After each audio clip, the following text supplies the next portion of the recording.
I'm Al McFarlane. Welcome to the Conversation with Al McFarlane. Today's Friday. I'm glad to be here, glad to be with you, and welcome you. Thank you for joining the conversation.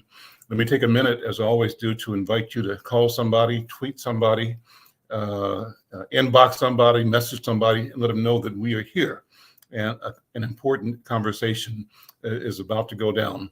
Friday is the Healing Circle, and I have my esteemed colleagues, Dr. BraVada, Garrett-Akinsanya, and Dr. Oliver Williams. I call them colleagues. It's a stretch. These are my leaders. These are luminaries. These are gifted, brilliant people that are healing and healers in our community. And I'm pleased to be in association with them on the Friday program. Before I bring them in, I want to invite you all to check out us wherever you can. We're streaming across several platforms, obviously Black Press USA YouTube channel and the Inside News YouTube channel, Inside News MN. But we're streaming on Facebook as well, on Black Press Facebook, on Inside Facebook, Al McFarlane Facebook. We're streaming on Twitter, and we're streaming on Netflix. And whichever platform you're connecting to us with, we appreciate you. We want you to be a part of this, and we want you to support us by becoming a subscriber. And so there's a note here that says that in the past 28 days, 83% of the people who viewed have not subscribed. And so we'd like those who have watched the program, who are enjoying it, to join us as a subscriber. We want to change the ratio on those two bars, where 87% or 83% of those who watched are subscribers, and we keep growing the subscription base. Our short-term goal is to get 1,000 subscribers. We're just halfway past 600 right now. We're on track. We're getting there subscriber by subscriber. If you can be one or send one our way, we thank you in advance. Well, with that, let me bring in Dr. B and Dr. O, Dr. Oliver Williams, Dr. BraVada, Garrett-Akinsanya. And we always start this program with a certain protocol. And I just love, Dr. B, you walking us through the protocol for the Healing Circle. Good morning. Good afternoon. Good afternoon, Brother Al, Baba Al, Brother Dr. Oliver.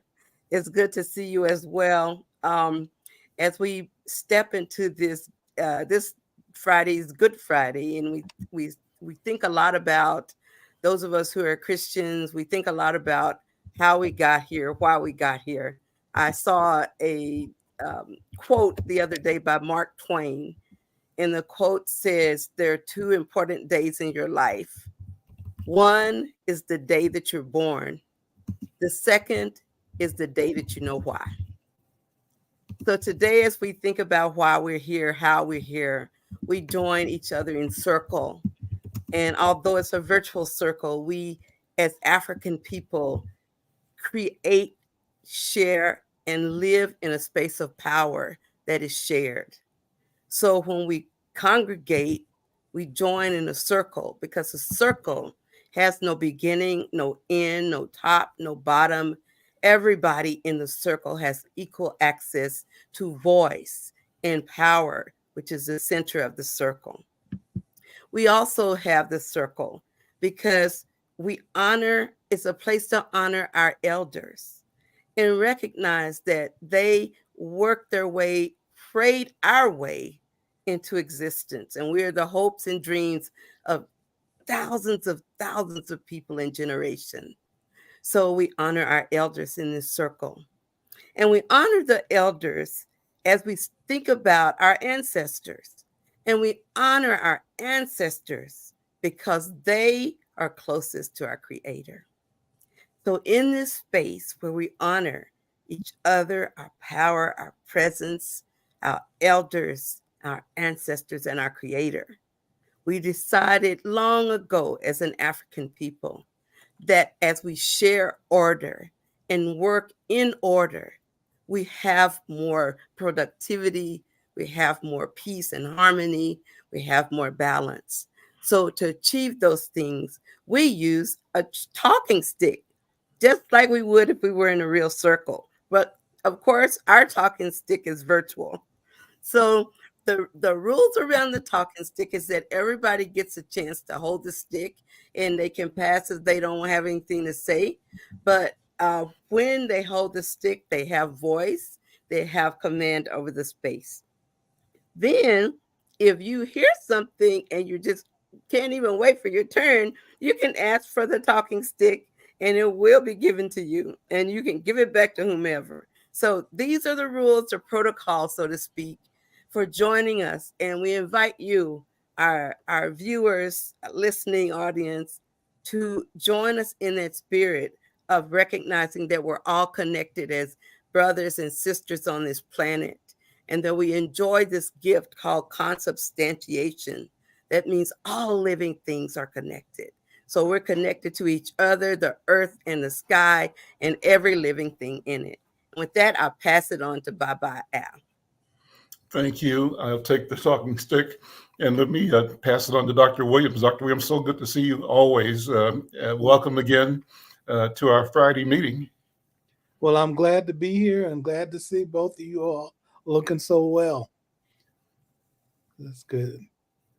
So, as we're having the conversation a little earlier, there's some things that are in the news that I'd like us to sort of briefly talk about.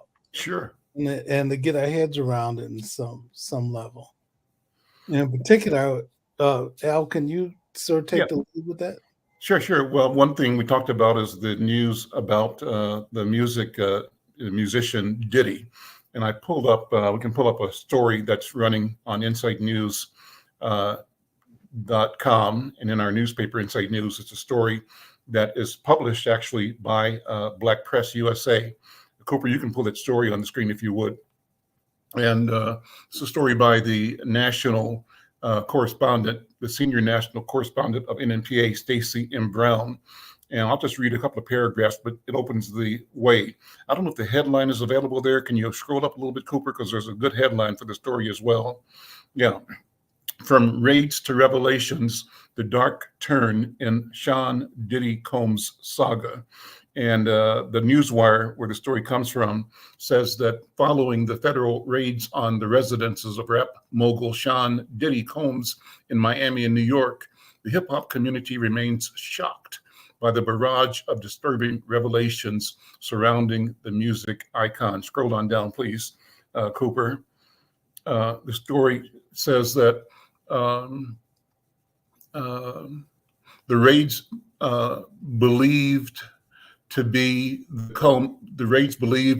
culmination of a protracted investigation prompted by a lawsuit filed by Combs' former protege, Cassandra Cassie Ventura, have brought to light a troubling pattern of alleged sexual misconduct and abuse. Open quote, "This is 100% about Cassie's lawsuit," close quote, a well-connected individual in the hip-hop community told The Informer. The Informer is one of our colleague newspapers, the Washington Informer, in their reporting, they said that Cassie's lawsuit wasn't just about Cassie being victimized, which she was. Cassie's lawsuit gave the police a case with solid, irrefutable evidence. Ventura's lawsuit, which some reports suggested Combs settled for a jaw-dropping $100 million, initially drew the attention to what some industry insiders describe as crimes committed by Combs. I'll read this one more paragraph and we'll talk about it. The Ventura lawsuit exposed Combs as a serial abuser who paid men for so-called freak-offs, including directing them to assault Ventura, the lawsuit person, sexually. The lawsuit also detailed other forms of violence that sources said immediately caught the attention of law enforcement. When this got out, the blowing up cars, the gun stuff, police called Cassie's people because they hadn't heard anything credible about Puff until then, this one source said. They told Cassie's lawyers in no uncertain terms that they were going to act. Naturally, they did their due diligence, and here we are.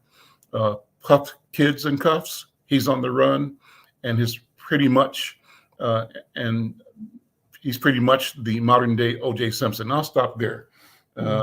It says he hasn't been arrested yet, but we've been watching that unfold on the news.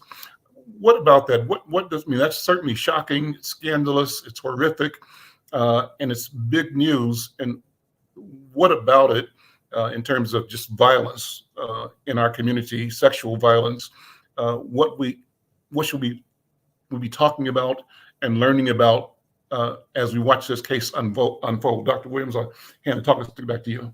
Well, Brother Al, there's a few things that I had some thoughts about. One was the fact that they talked about him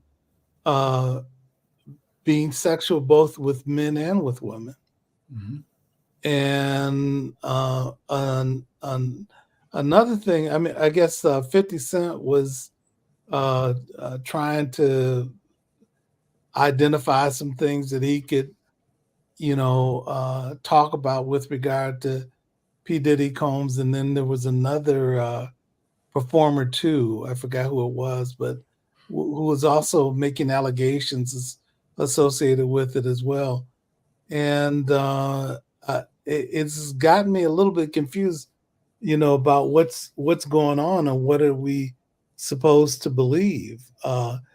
Hearing some of the women talk about it, they made it sound like he was abusive to them, but it also sounds like he made gestures towards men at different points as well. So I'm just trying to figure out what's going on and what kind of issues is he concealing, and I'm, or another question is, I think it's our business, to be informed about it, because we certainly have had one perspective about him, but I'm wondering whether there are other things that we need to understand as well. So, and what do you all think about that? Let me hand it to Dr. B. What are your thoughts?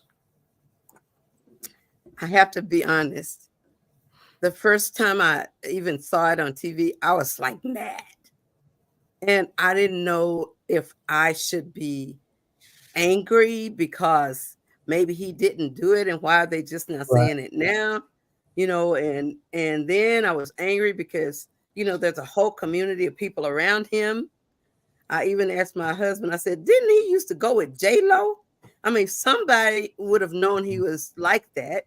And it seems like the community around him also had a responsibility if he was being that freaky. Unless, like we were saying earlier, he so abused everyone that they lost their own power in that process of being in relationship to him.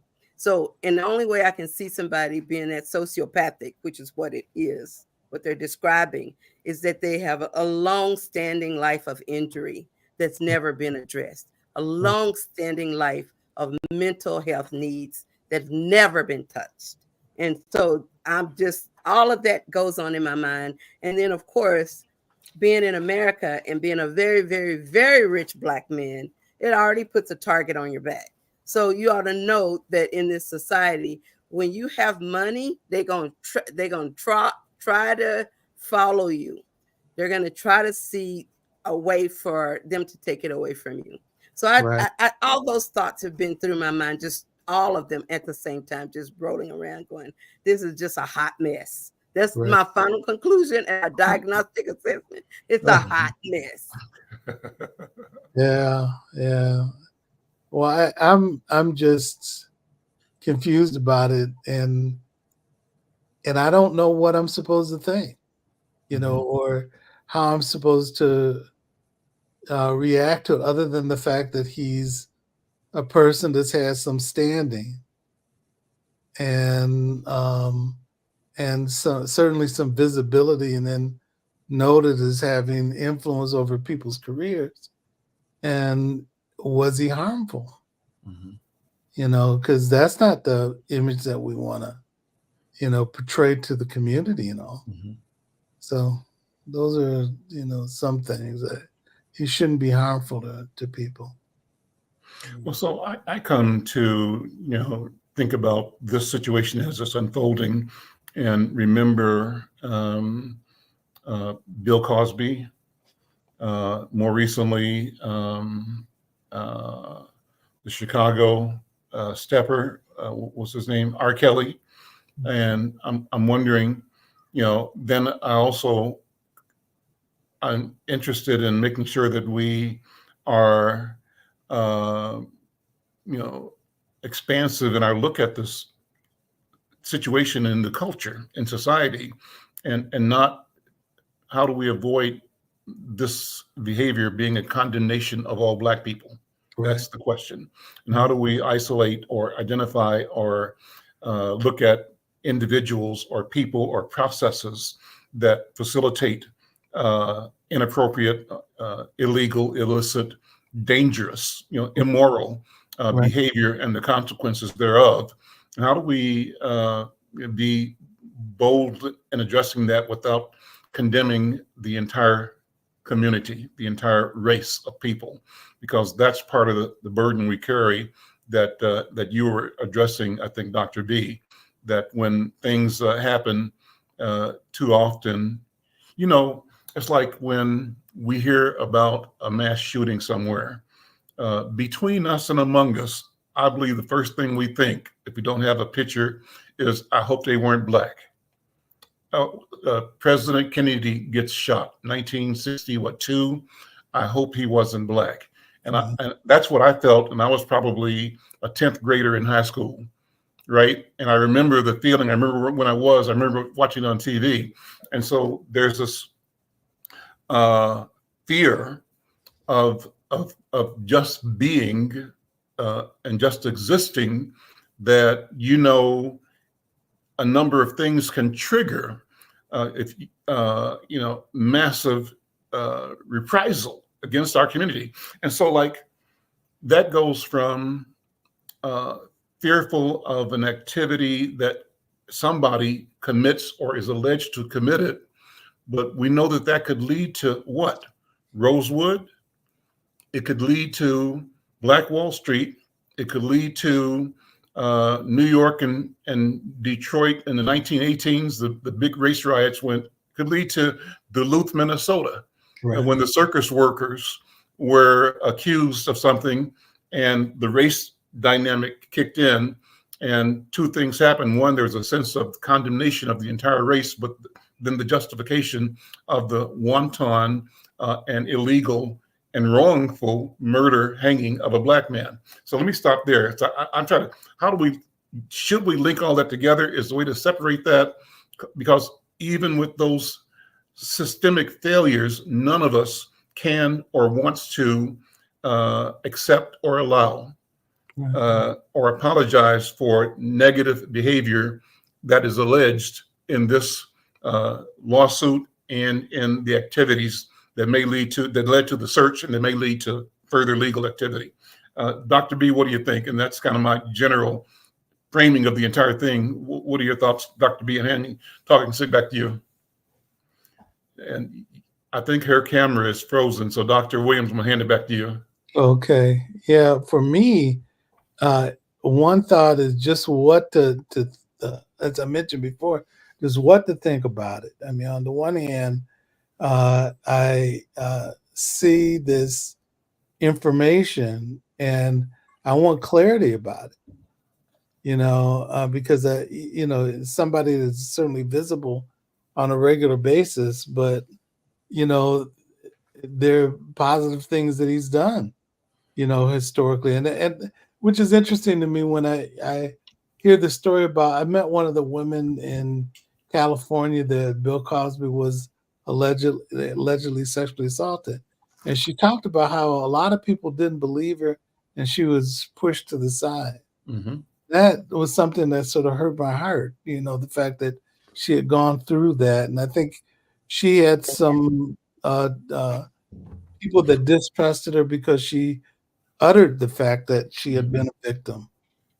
So I didn't think that was good that she was ostracized and minimized. Mm-hmm. But then,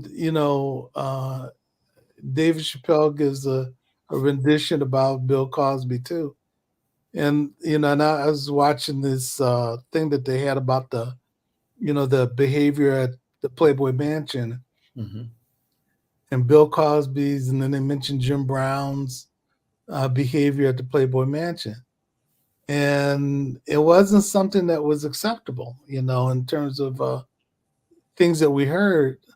But then you hear other things. David Chappelle does a shtick about Bill Cosby, and he talks about the negative things that he's done, but also identified the positive things that he's done. And, the one can't outdo the other, meaning that because he's done these positive things, doesn't mean that the negative things don't count. Mm-hmm. But they also have to sort of acknowledge some of the good things that he did as well. And the question that I have is, how do you reconcile that? How do you reconcile that? On the one hand, I think about human beings, and when human beings do something that's wrong, the thing of it is sometimes they feel like it's so wrong they can't stand up, and that they the thing that Denzel Washington says, that if you get knocked down 7 times, get up 8. Mm-hmm. And so there's something that we have to encourage ourselves to be able to do, but at the same time, there's certain things that I guess we've got to answer to. And so how do you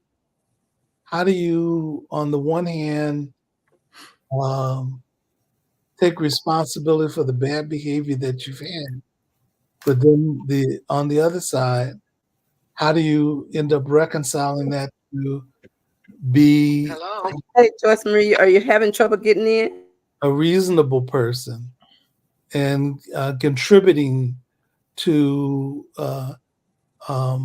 being a healthy contributor to the community?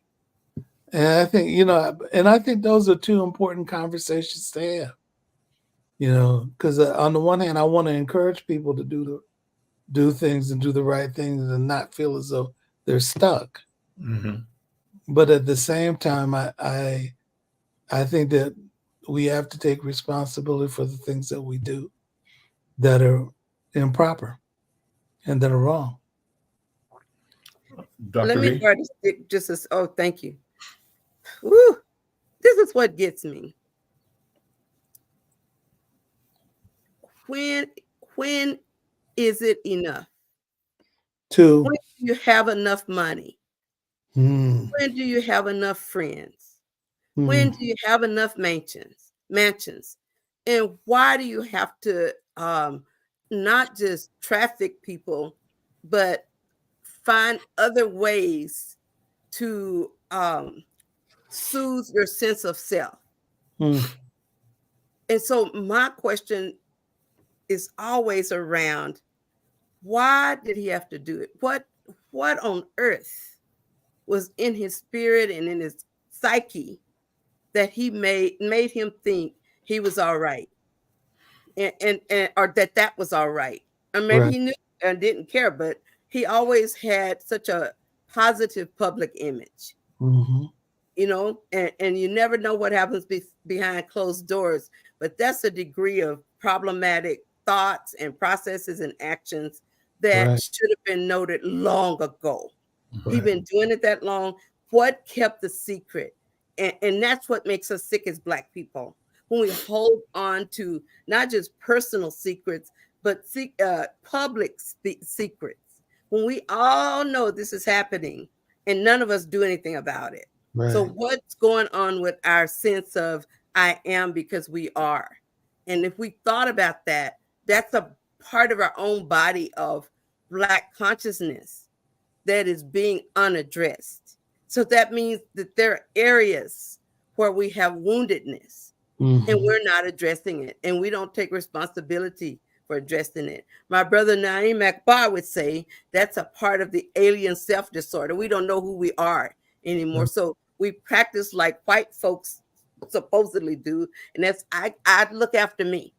Mm-hmm. And if you stick in that lane, we will never be well, because we are not equipped or developed or created by our God to be isolationist. We thrive best when we're in a group. We thrive best when we take responsibility for one another. And I think the issue about no one questioning him, it actually even reminds me of Michael Jackson. You know, you can get so high and those around you need to intervene, but they choose not to. Well, go ahead. I was just going to say, the thing that seems like it's a commonality among all those things is the fact that it was an open secret. Exactly. You know, that there's some certain people, I guess the thing about Bill Cosby, people knew about it for years and years and years. And then there were these rumors with regard to Diddy, you know, about his sexuality or his behavior and things that people were calling out. And so you're saying, why are people coming up with these whispering campaign to put this stuff out there like that? You know, or you know, so and then I saw this interview that they did about Ricky Martin, but Ricky Martin ended up coming clean with it and saying that he felt free when, and I think Gerard Carmichael, another person that sort of came clean with it and felt free because he said what he said in terms of his sexuality, the fact that he's gay, and same thing with Ricky Martin. But with these other things with P. Diddy, I don't know what to believe. And I think that maybe that's part of the challenge associated with it is I don't know what to believe with what they're describing. But if he sexually assaulted those young women, that was wrong. And he needs to take responsibility for it. The same thing with Bill Cosby. If he hurt those women, then, you know, and what's been interesting to me is he's the person that's probably handled it the best, in the sense that he, instead of trying to get back out there, he kind of kept quiet. Which one? Who? Bill Cosby. Okay. He did the time. He came back to. He got out. He went to the legal system, and then he sort of is withdrawn on some level. And but you know, I just, you know, in my heart, I see the dynamics of where I really disappointed about things, but also historically I've seen the good that he's done. And with the things that he's done that have been horrific, you know, I just want him to, in my mind, I want him to take responsibility for that, and not hurt anybody. But the other side is that I want to acknowledge the good that he's done. And so, I think that's. Go ahead. I'm sorry. No. I'm listening to you. I'm looking for some insight around this. So I don't know if I have insight, but I know the minute he took his private jet to Antigua, wherever he went, you know, he popped up and he ran. And so Bill Cosby? No, I'm sorry. I'm moving back to Diddy. Yeah, Diddy. Yeah. So he hopped up and ran. Yeah, but he didn't get to Antigua. He didn't get to Barbuda, is where they thought he was going. And what they said, he was stopped or detained in Miami at the airport. His family, he and his family, his daughters, I think, were going on a planned Caribbean vacation, but that was aborted. And the latest I had was that he's still in in Miami that his plane went on to Barbuda, but he wasn't on it. But I don't know that to be the case for sure. That's what I think I'm getting from news reports. Yeah. Okay. But they So stopped him and got his telephone from him, which is part of the warrant, but they did not arrest him at that point anyway. That's what I understand. I see. Okay. I thought he got out of town, but the main thing is that, fight, flight, or flee. Yeah. Fight, flight, or freeze. And he was fleeing, and he felt danger. He knew something was going down. Yeah. And I think as a Black community, we need to make sure that we, without even blinking an eye, hold each other accountable for wrongdoings. We are a very loving and forgiving group of people, and you can mess up and straighten up, and we'll embrace you. And that's something so interesting about our community. But when you mess up like that, and you, like you said, Dr. Oliver, when you mess up like that, and you don't take responsibility, it's hard for anybody to help you. Right. Yeah, and it would be interesting to see, what does reconciliation look like? Yeah. What does healing look like? What does forgiveness look like? What does change, look like with a person that's done wrong? And that much wrong. And Because that it much can be a little wrong, but that brother, he stacked it up. right. So Right. I think, I think that's where we are with it. Yeah. Brother Al, you want to talk and stick? Thank you. Well, we've got a special guest today joining us. I'm going to have you introduce her. But before we do, I had several sets of thoughts as you both were talking. And I'm not looking for an answer, but I want to throw them out as ways to sort of put a handle on all this discussion. And when I see this scenario unfolding, I think about the culture itself, the society, and I think about how America deals with Bernie Madoff, the financial guy, how the country deals with what's the other guy's name that killed himself in jail, supposedly, allegedly. Epstein. What's his name? Epstein. But that was a big issue. Some people wonder, was that suicide or was that something else, right? To protect people. Right. And so I look at those two things in particular, and then I also pull the lens back to get a wider field of history and of things happening. And I want to look at the relationship between this and the spirit of the country. We used to use the phrase the wild, wild west. And what did the wild, wild west allow us to do and accept? Implicit in the notion of the wild, wild west is that whatever was out there was them and not us. And as a cultural and historical movement, the mission of us was to replace, displace, destroy, cultivate, colonize, and create something new. But it meant the dehumanization of the other and an allowing of us to move and take resources and territory to extract both, the resources of the land, but also the resources that were human. So that's one scenario. Then I also put this in the context of what happened. How do we put everything that's going on in the context of our historical relationship with the power in the West?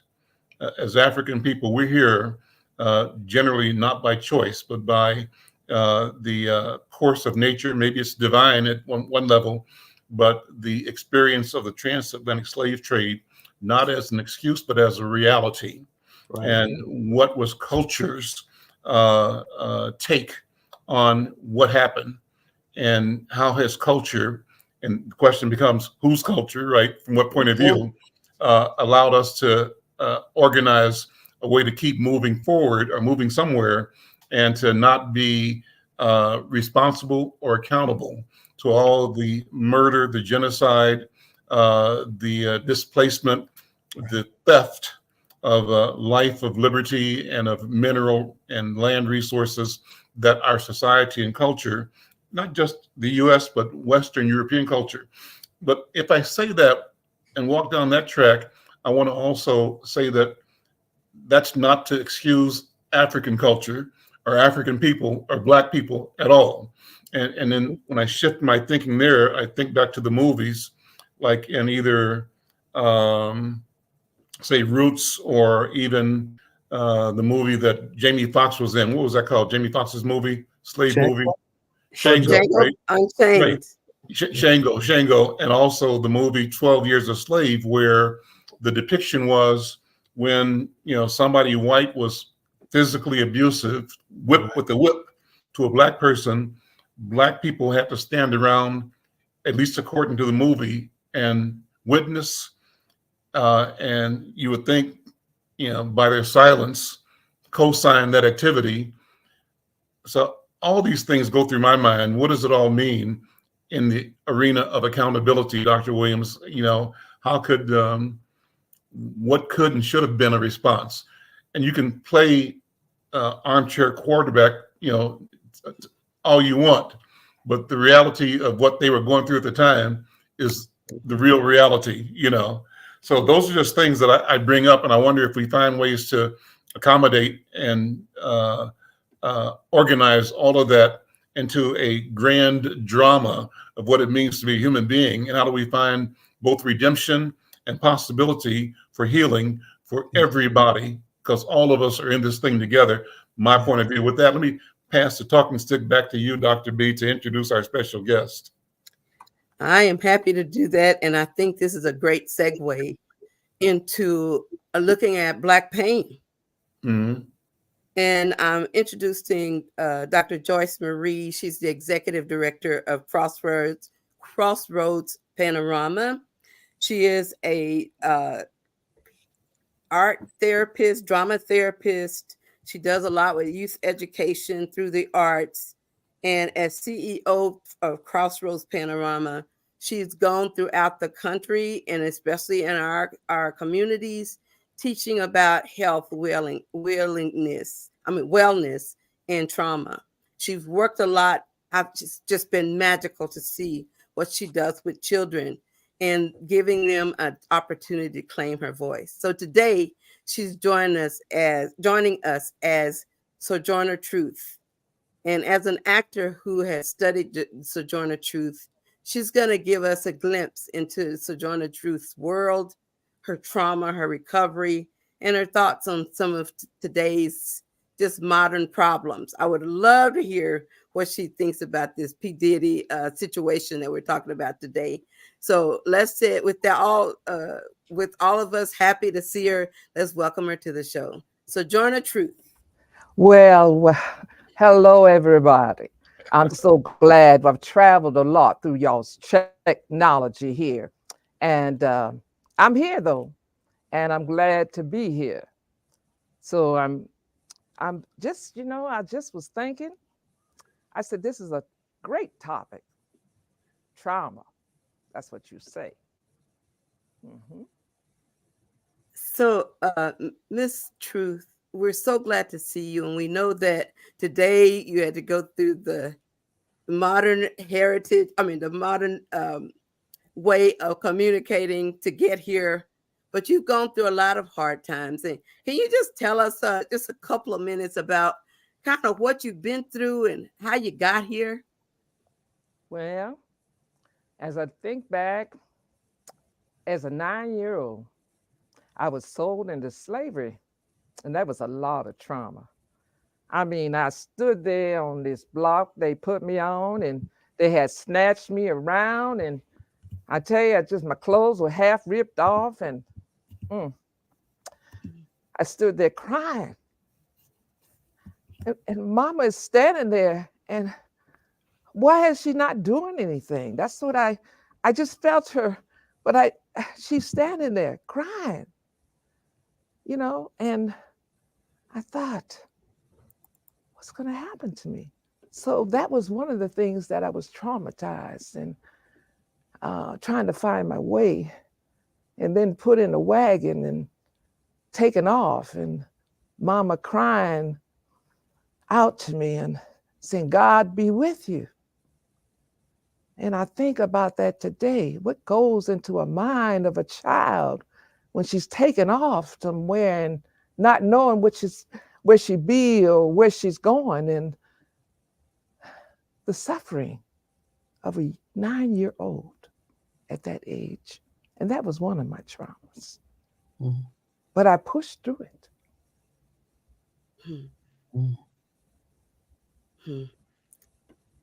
So I have a question. One of them is, you're here now, and you know our experience of historical trauma during slavery times. We know that Black women and men had to bow down to the master or those who are oppressing them. So I'm just wondering if that history, that legacy that you bring forward today of living through that, how do you see that same slave mentality still being played out today among us Black folks here? Yes, I tell you. The overseer had the men bowing down so they wouldn't get beat. And the same with me. I tell you, I wouldn't bow. Now, y'all know the story of Harriet Tubman, because we were friends. And she wouldn't bow. She just was determined to free those that were enslaved. And I think once in a while, you have to know yourself. You know, when you think of a slave mentality, you think of a person having just limits. They just limit themselves. They don't stretch their potential inside of them. And when you think of low self-image, people don't know who they are. And so when I think about people bowing back in the times, I think about them not knowing who they are and not carrying out the purpose and plan and their directions and where to go. As I did, I found that I had a purpose, and I followed that purpose. And I knew that I'm not a person of helplessness. And sometimes that slave mentality attaches itself to people, and they feel that they have to be dependent on others. Well, I depended on God because I only had one master, and that was my Lord and Savior, Jesus Christ.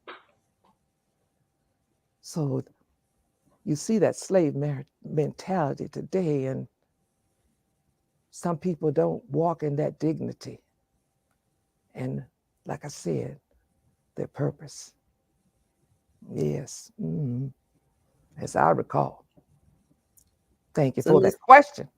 Thank you. And your name is Dr. B or Dr. BraVada, right?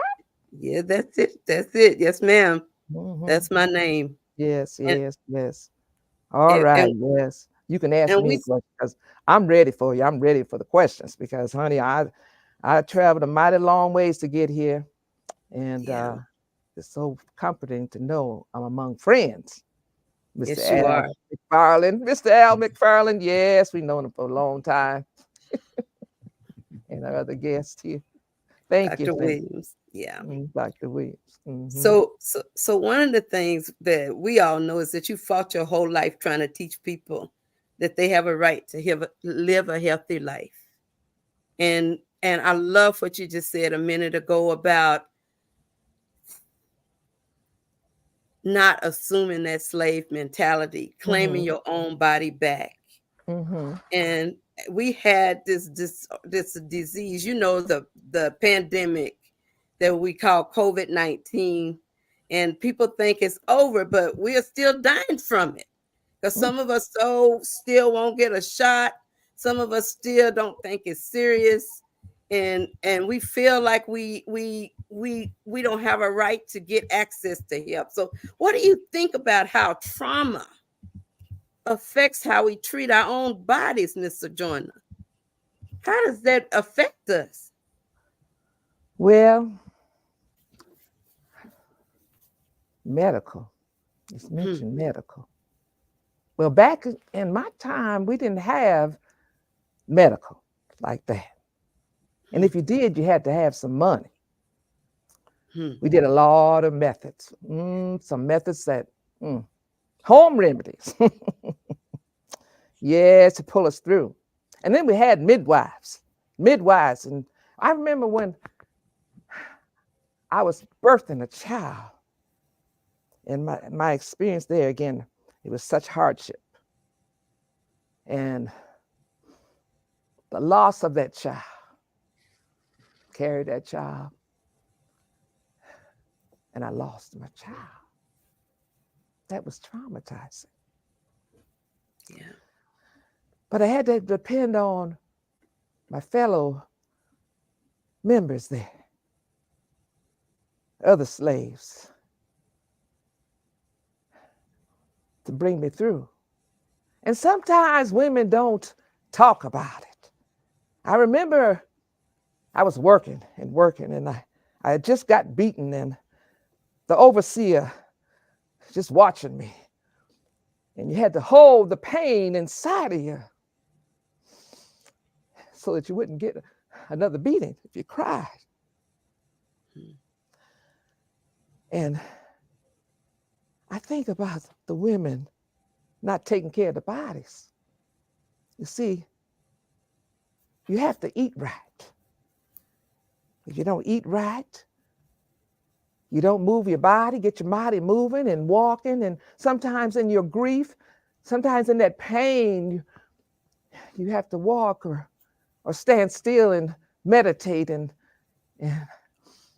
not understand, just try to get an understanding why this is happening, but yet not taking it so hard that it affects your body, because when you have a lot of, as you call it, stress, you bring it on and it causes health problems. Yep.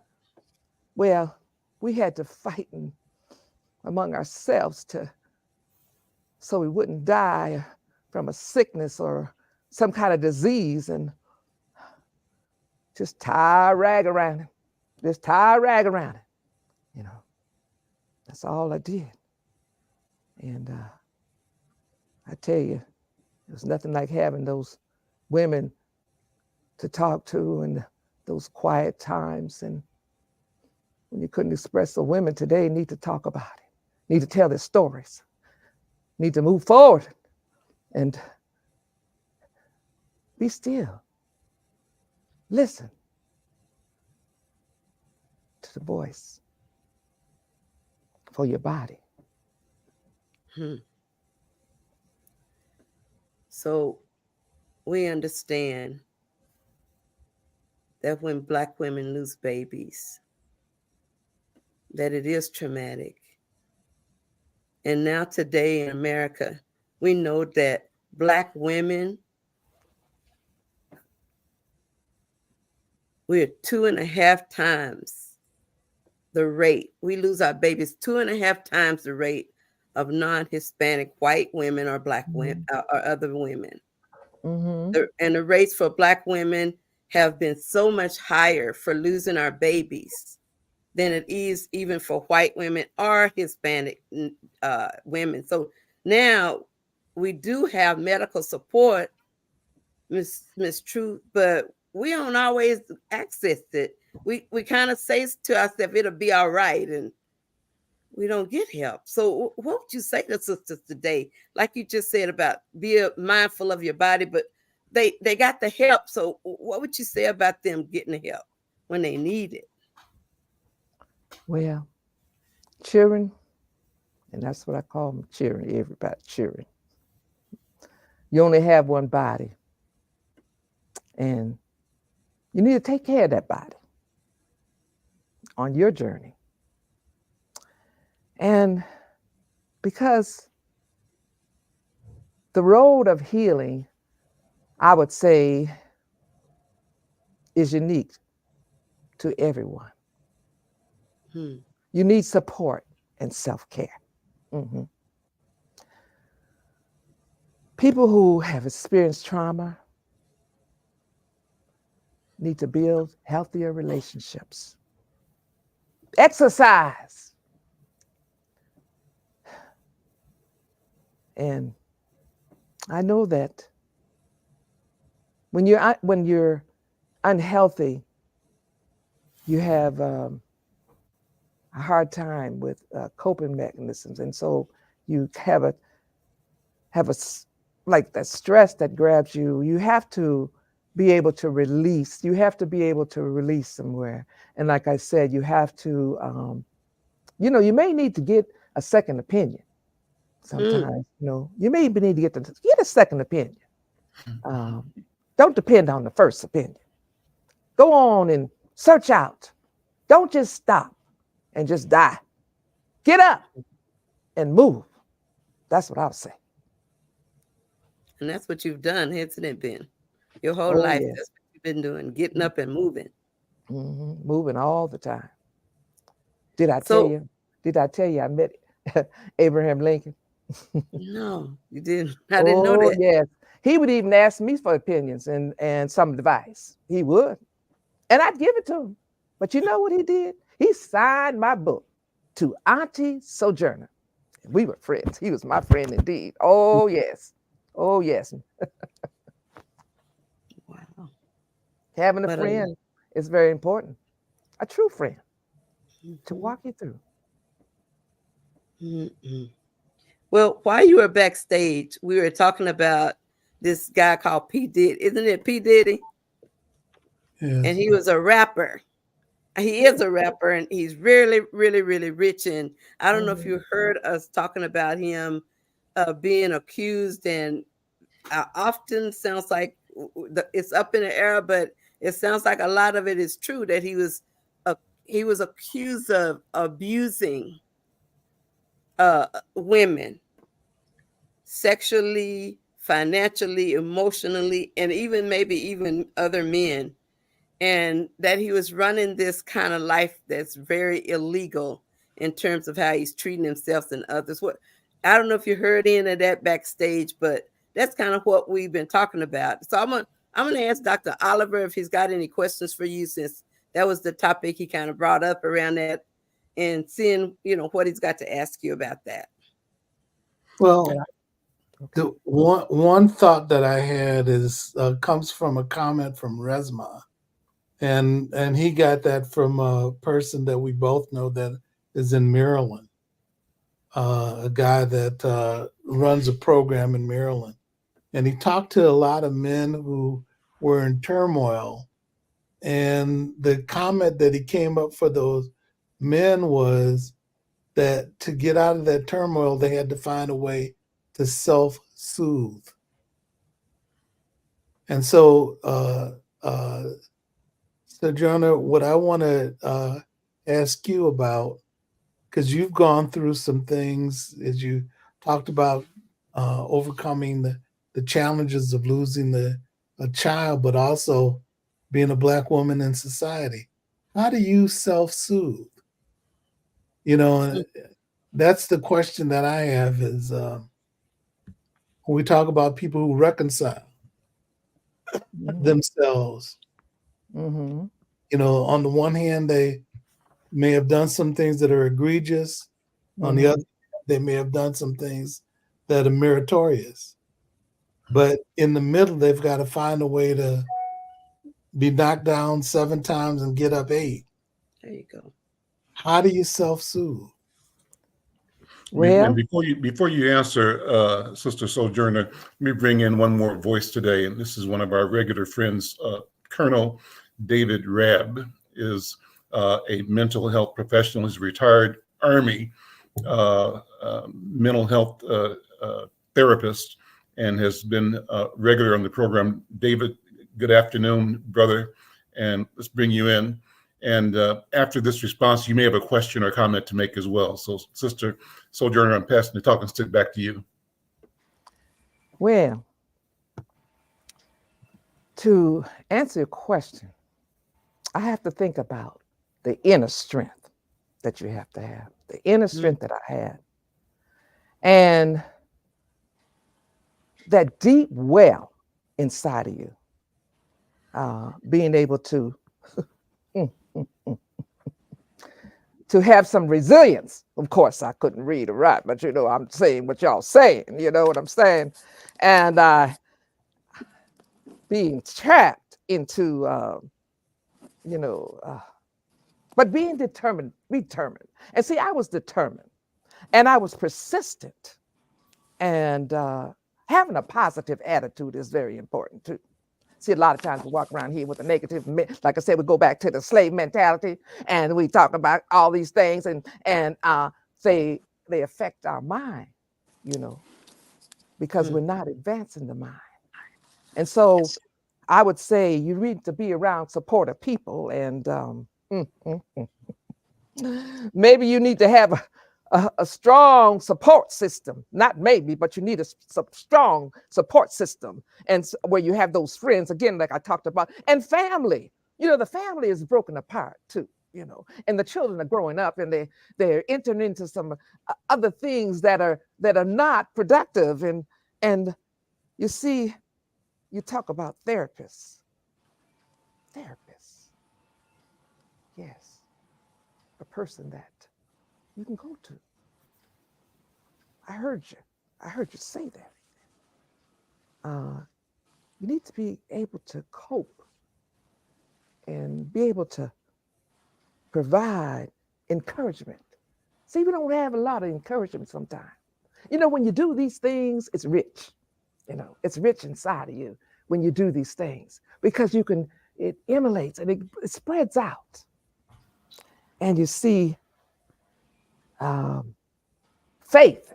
You got to have some faith in spirituality. Yes, you do.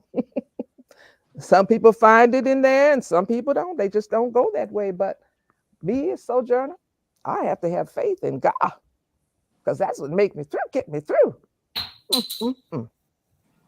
And then, like I said, finding meaning for your life. Finding meaning in the struggle.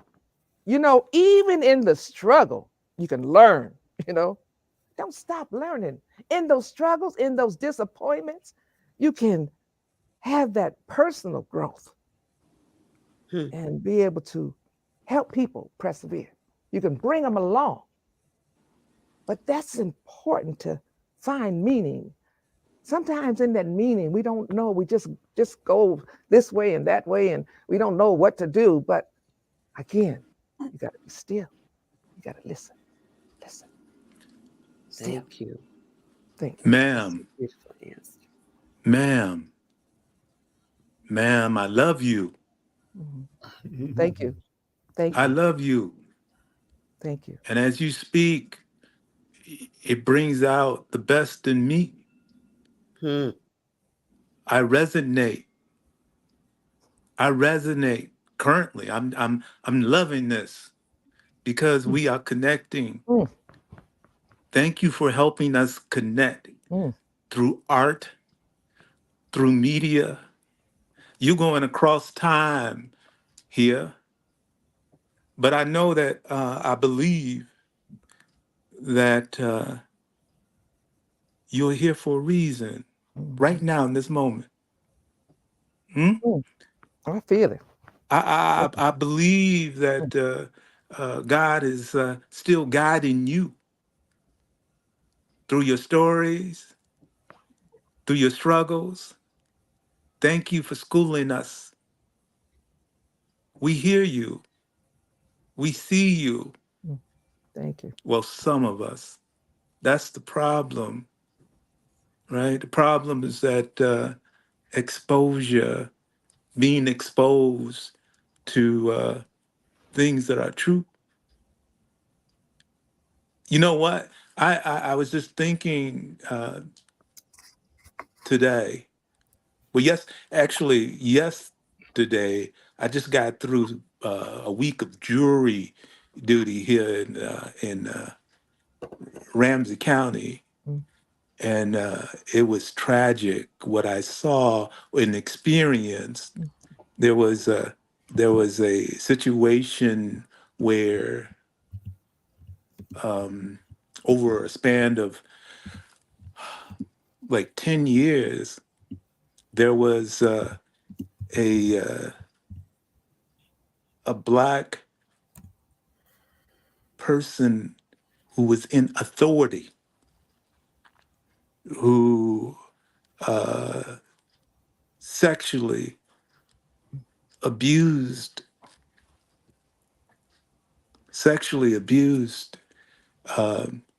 several babies. Well, they weren't babies; they were children. Mm. Children over the years, Mm. Sojourner.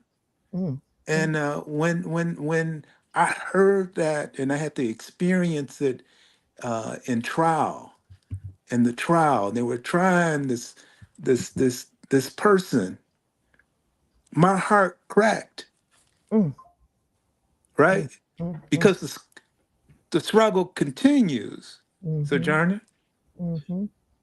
Sometimes we need to just reset. And can you give us any advice on trying to get through what we got to go through Hmm. these Mm. days? Well, my. One thing I can say, and thank you, sir, for sharing that. Touched my heart because I love the children. The Oh, children. We have to get our babies today. We mm-hmm, got to get them so, be like a Harriet Tubman, be like a soldier of the truth, mm-hmm, and move forward and grab our children. You mm, know, and mm. Well, I can say to embrace your strength. Um, and have a voice, to be able to have people tell their stories in a safe environment. hey, Safe. safe. And as I was known for my speeches too, I spoke many places, and I just confronted things that weren't right, and encouraged the Black women. It's Mm, hard sometimes to be to be in America as a Black woman, and going on your journey sometimes, the things that you come up against, but you have to change the narrative. Hmm. My. Oh, don't let me get to preaching, because that I was called, my slave name was Isabella, Isabella Bomfrey, when I was a child. But like I said, I only had one master. And Sojourner came about on my journey when God, he spoke to me, because a vicious mob of people came after me. And I think about the racism in our world, and they came after me with sticks and stones and wanted to stone me. But I hid behind a tree, and I was so frightened. Hmm. They came on horses and wanted to stone me because it was after my message. But I Hmm. heard a voice say, "Get up from there, Sojourner." I came out boldly and I said, "God's mercy will be shown to those who show mercy." And I heard Hmm. a man say, "I ain't been hearing what you say in a flea bite." I said, "I'll keep you scratching." Well, Hmm. that was one time that happened. But I spoke out. I spoke mm, out against things. And, one thing, education is powerful. You got to be educated. Mm, mm, mm. Yes, there. Because I couldn't read or write. yeah.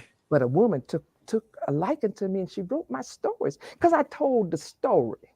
Oh, And it was very interesting to her. She said, "You should get this published." And she wrote it down. The narrative of Sojourner Truth, all a right. Northern slave. And people heard about me everywhere.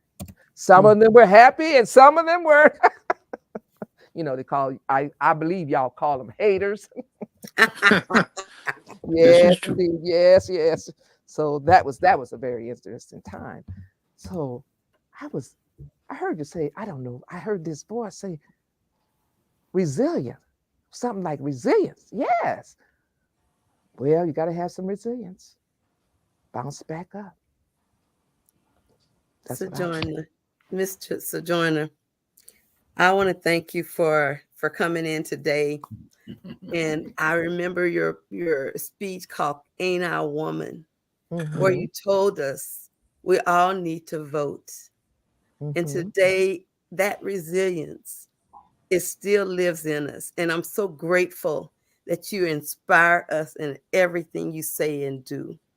And we're so grateful to have you, and also Ms. Dr. Joyce Marrie, who has a book out that we can get at Barnes and Noble, a book of devotions, and talking about just our wellness. So can you just give us that name of that book so we can get it?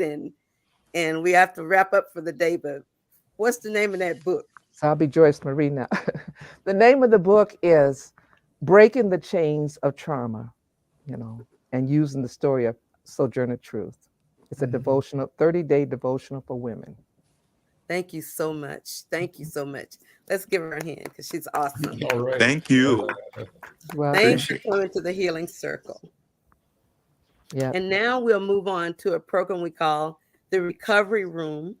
It's on Zoom, and we have the Zoom meeting ID right there. You just go to Zoom and you put that meeting ID 860-6342-3024 with a passcode of 724195. And we will join there. It won't be recorded. It's a special secret place where we all go to just to relax and kind of have a town hall talking some more to Mr. Joyner. So I want to thank everybody too for inviting me. thank you. And we'll see you in the next hour, Mr. Joyner. So we'll see you there in the recovery room. Brother Al, you got the talking stick. Well, this has been a mic drop conversation. With that, thank you all. We'll see you next time. Take care. Bye-bye. Good night. Bye-bye.